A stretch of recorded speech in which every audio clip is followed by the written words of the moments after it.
Le fonctionnement de Tecné a toujours été un peu différent de la plupart des entreprises, ça c'est un souhait personnel, dès la création.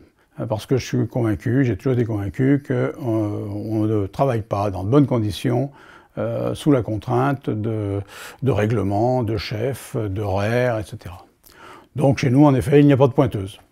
Il n'y a jamais eu de pointeuse, à l'exception de deux petites occasions où on avait loué une pour voir ce que ça allait donner. Les gens sont libres de venir à l'heure qu'ils le souhaitent et partir lorsque leur travail est terminé. Qu'est-ce qu'on met sous le mot liberté? La liberté d'expression, la liberté d'avoir des idées. On s'accorde beaucoup de liberté et on s'accorde aussi le droit à l'échec. Ainsi, toutes nos grandes évolutions sont parties d'un individu, souvent très jeune, qui a eu une idée, comme ça, et on a dit « banco, allez, on y va ». Moi, je crains toujours les millefeuilles hiérarchiques qui bloquent les idées descendantes, mais qui bloquent surtout les idées montantes. C'est l'intelligence collective qui doit primer, et pour que l'intelligence puisse se développer, il ne faut pas mettre des filtres à tous les niveaux.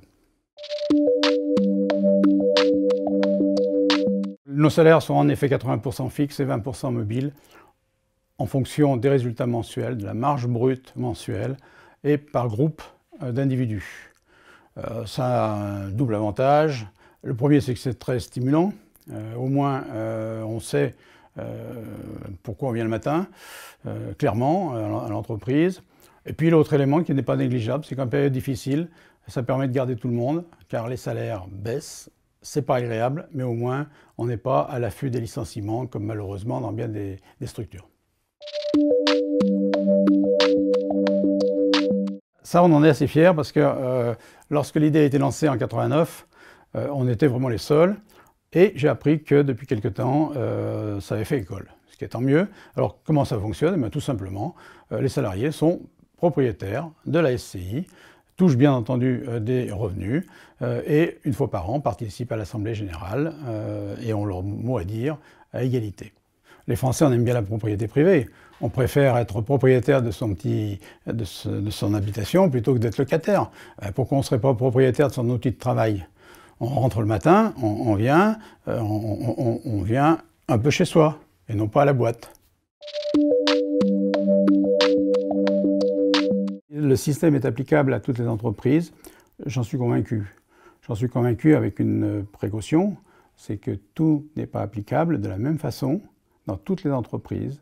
Il est bien évident que lorsque nous avons eu à reprendre une entreprise en dépôt de bilan de la région parisienne, on n'a pas pratiqué de la même façon qu'avec une équipe de jeunes de la région lyonnaise. Mais d'autre part, il me paraît important que l'on aille dans cet axe d'entreprise libérée, d'autant qu'arrive sur le marché du travail cette merveilleuse génération Y, Z, je ne sais plus où on en sera bientôt à A, qui revendique un sens à l'entreprise.